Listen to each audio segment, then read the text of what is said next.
We are recording this on Wednesday afternoon, but shortly after midnight or around midnight, just as the clock turned to Wednesday, UNLV's Matthew Sluka, who of course had transferred in from Holy Cross and had been good, had helped lead UNLV to their first 3-0 start since 1984? Yeah. Somewhere in that neighborhood. He announced that he is sitting out the rest of the year. He is preserving his red shirt due to what amounts to an NIL dispute. To my knowledge, this is the first mid-season opt-out of it's this. Certainly the earliest. Like, we saw MJ Morris last year. I don't know if it was centered around NIL. We saw it with the Boise receiver last year, Eric McAllister, I believe, before, and that was like early November, late October. But yes, we've seen opt-outs for bowls, but like this early, I believe so. This is definitely breaking some new ground here. Yeah. Of course, UNLV is a Mountain West contender, has a big game that we will talk about this week at home against Fresno State. There was some talk that they could even be considered for that G5 playoff spot because they have been playing really, really well. Matthew Sluka was a big-time transfer from Holy Cross, who we were excited about. So obviously, Dan, this is a bummer on about 1,000 different levels. Yeah. When news like this breaks, you have a million rumors that all hit Twitter at the same time. Yeah. Most of them are not true. What I think we've been able to piece together, and this is a story that is changing very rapidly, so forgive us if some of these details have changed by the time you listen. What it sounds like is there was some sort of verbal agreement between Sluka and perhaps an assistant coach who promised a minimum of $100,000 payment to him for transferring over. In reality, what happened was none of that was down on paper. In reality, what happened was, as Mr. Sluka, Bob Sluka, the father, has, I guess, given to reporters, some of those payments were deferred and deferred and deferred. And eventually he got something like $3,000 for relocation costs, and that was about it. Yeah. So clearly there was a miscommunication, at best a miscommunication, on the NIL front with respect to the payments that are coming and going. Right. On the other side of this, I guess, is the more existential question about college football in the moment, which is, to what end does NIL now govern the sport? And this is the thing that I posted this out on Facebook just to notify people that this happened. You and I both have been commenting about it on our Twitter account at Solid Verbal. This is where the opinions start to come in. On one hand, you've got folks who are like, how could he possibly walk away from his team? On Right. the other side, you've got, I think, people who are looking at this and saying, well, you've only got this limited window. Who knows if Matthew Sluka is going to play in the NFL?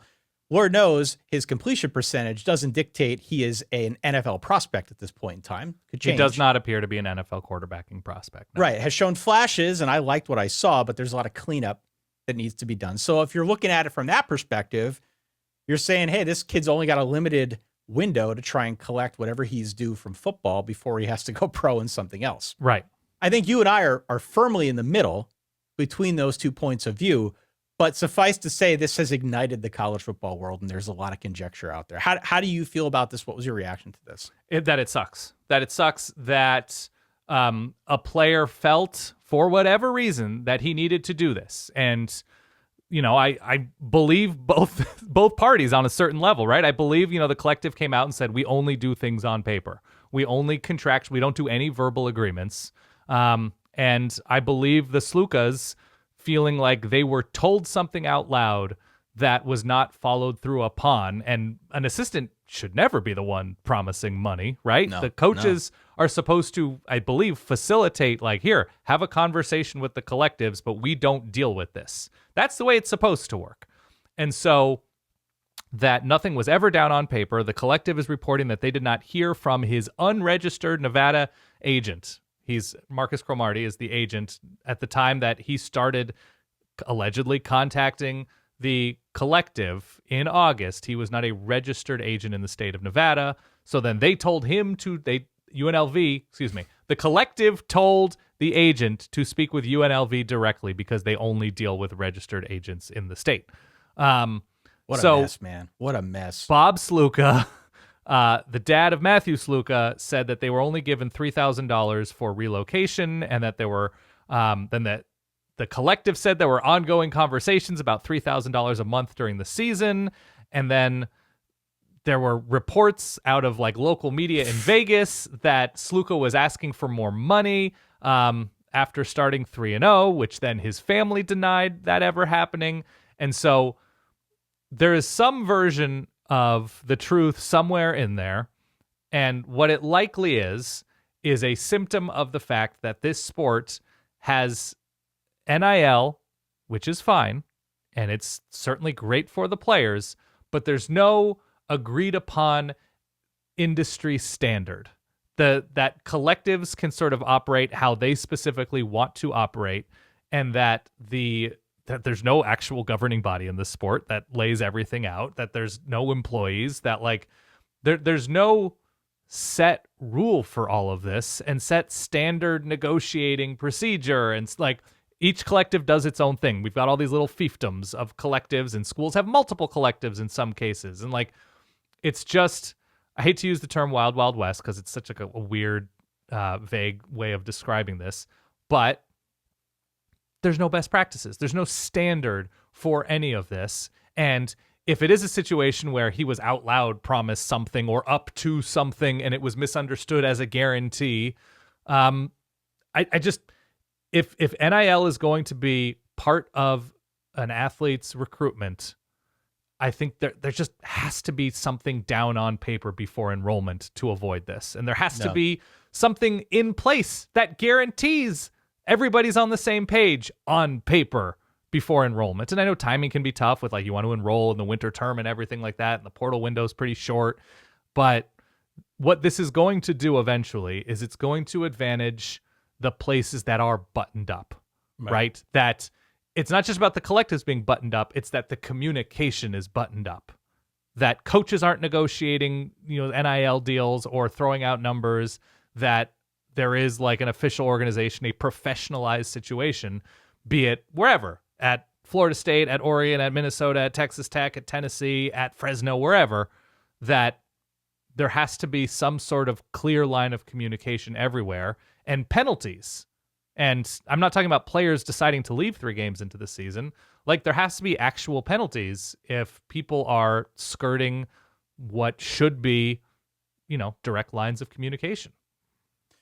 I mean, look, it's awful. And it paints him as a quitter. And look, maybe he is. I don't know. I don't want to believe that to be the case. I want to believe his heart is in the right place and he does genuinely feel misled, and that he's principled, and that it's not just like all of a sudden him hearing that, LSU or Arizona State or whoever is in his ear offering him $350,000 for next year. And he's like, I don't want to get hurt before that. I mean, Sharon Moore might have sent an Uber. I checked. It's a 29-hour ride to get to Ann Arbor. He could make it for kickoff. For the Minnesota game. I don't think that's how it works, Ty. I don't believe the portal is custom. Right. But you're not wrong. I mean, look, this is one of those things that's going to, of course, ignite all of the people that listen to this show. Yeah. It's going to ignite the community around this show and around the sport as a whole. My first reaction to hearing this was, first off, was there a contract? Was it down on paper? In this case, it sounds like it wasn't. Right. And I don't know where the fault lies with that. You would hope that the Slukas would be a little bit smarter about it, but it's not necessarily their fault. Certainly, you would hope that the agent, if he wants to be an agent, would be smarter than this. And you would hope that if there's any kind of malpractice on behalf of the collectives, that they would get themselves in order as well, because this is a bad look for all involved. The second thought that came to mind is, as I said here at the top of this is UNLV's most consequential season in a generation. They have not started 3-0 again since 1984. Somebody couldn't come up with $100,000 retroactively. They're in Vegas. Go to the craps table, Dan. Somebody can find this money to keep this kid there, to keep this train rolling, because again, Mountain West, very much within reach. College football playoff, very much within reach. That's not to say anything is a given at this point, but why would you not want to try and see this through? If it works, then success begets more success and hopefully makes it easier for those who come next. It just feels to me like a failure on about 1,000 different fronts. And it's a bummer. It is a bummer because we like talking about the football. We like watching the games. I think Matthew Sluka has been fun to watch. Separate of the completion percentage, he's been an adept runner, and UNLV's been a cool story. So to now see it kind of take this turn, especially in the buildup to what could be the biggest game of the year for them against Fresno State, it's a bummer. I feel dirty just talking about this. Yeah, it's ahead of Fresno State. I think Boise State's in a few weeks down, but it's ahead of arguably their most consequential game of the early going.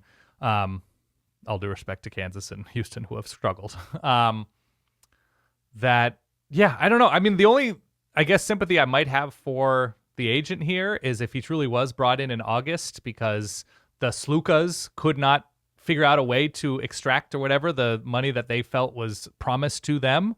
Then like, okay, we're going to hire an agent. But then like you're talking about being hired on as an agent 7 months after a promise, 6 months after a promise, where then the assistant can be like, I never said that. Yeah. I said blah, blah, blah. I didn't say that. And all get of it a sudden, on paper. Boys and girls, get it on paper. Get it on paper. And Get like, it on paper. here's the thing. Like, if you're the parent of a kid and it's the only kid you've ever had that appears to be a major college football player, how do you navigate that process? Who is the person that is guiding you to find the right agent that knows what like the right market deal is within an up and coming Mountain West team? Like, this stuff is so fluid and it's so new that like I kind of feel bad for everybody involved that like the old system was horrendous and this new system has no actual like enforceable way of behaving.